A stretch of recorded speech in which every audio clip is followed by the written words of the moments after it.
Di sini saya akan membuat video untuk memenuhi tugas mata kuliah metodologi penelitian dengan dosen pengampu Ibu Nina Zakia MSI. Baiklah, di sini judul penelitian saya adalah pengaruh current ratio, return on investment, debt to equity ratio terhadap harga saham perusahaan pertambangan yang terdaftar di Bursa Efek Indonesia ditinjau dari perspektif syariah pada tahun 2020 sampai 2023. Latar belakang dari penelitian saya adalah pasar modal Indonesia sangat penting dalam mendukung pertumbuhan ekonomi, terutama melalui sektor pertambangan yang memberikan kontribusi signifikan. Fluktuasi harga komoditas dan dampak pandemi COVID-19 menyebabkan ketidakpastian dan volatilitas harga saham.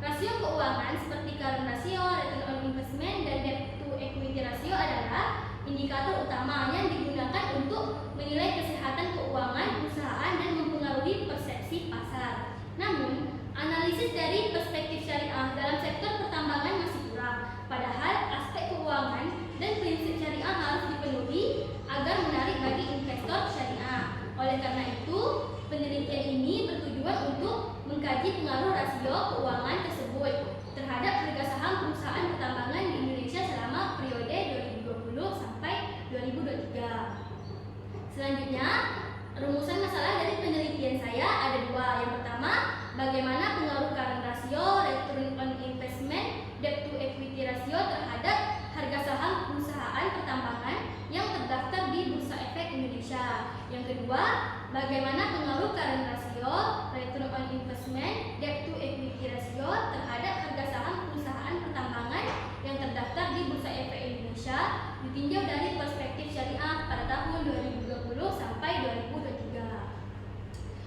Adapun tujuan penelitian dari penelitian saya, yang pertama untuk mengetahui bagaimana pengaruh current ratio, return on investment, debt to equity ratio terhadap harga saham perusahaan pertambangan yang terdaftar di Bursa Efek Indonesia. Yang kedua, untuk mengetahui bagaimana pengaruh current ratio, return on investment, debt to equity ratio terhadap harga saham perusahaan pertambangan yang terdaftar di Bursa Efek Indonesia ditinjau dari perspektif syariah periode 2020 sampai 2023. Selanjutnya, manfaat penelitian dari penelitian saya. Yang pertama ada manfaat teoritis, yaitu memberikan kontribusi terhadap pengembangan ilmu pengetahuan di bidang keuangan dan pasar modal, khususnya terkait aspek rasio keuangan dan harga saham perusahaan syariah.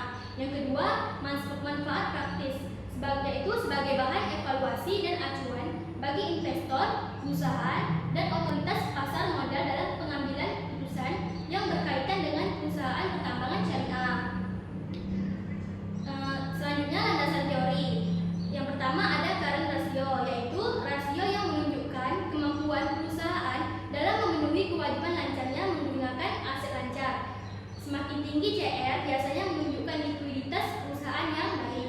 Yang kedua ada return on investment, yaitu mengukur tingkat pengembalian yang diperoleh dari investasi di perusahaan. Semakin tinggi ROI umumnya semakin menarik minat investor. Yang ketiga ada debt to equity ratio, yaitu rasio utang terhadap ekuitas yang mencerminkan tingkat leverage perusahaan. Rasio yang tinggi menunjukkan risiko tinggi. Dan yang terakhir ada harga saham, yaitu nilai pasar dari sebuah saham yang dipengaruhi oleh berbagai faktor termasuk kinerja keuangan perusahaan. Baiklah, penelitian terdahulu yang dapat saya ambil dari penelitian ini yaitu dari penelitian Nurdifa Rusdiana pada tahun 2024 dengan judul penelitian pengaruh current ratio dan return on investment terhadap harga saham pada perusahaan subsektor pertambangan batubara yang terdaftar di Indeks Saham Syariah Indonesia periode 2013 sampai 2022 yang menghasilkan CR dan ROI tidak berpengaruh signifikan terhadap harga saham secara parsial maupun simultan.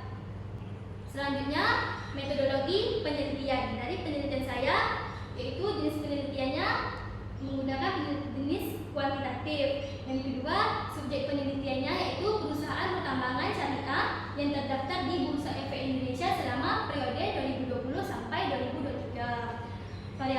Variabelnya yaitu variabel dependen harga saham perusahaan dan variabel independen yaitu current ratio, ROI, dan debt. Pengumpulan data dari penelitian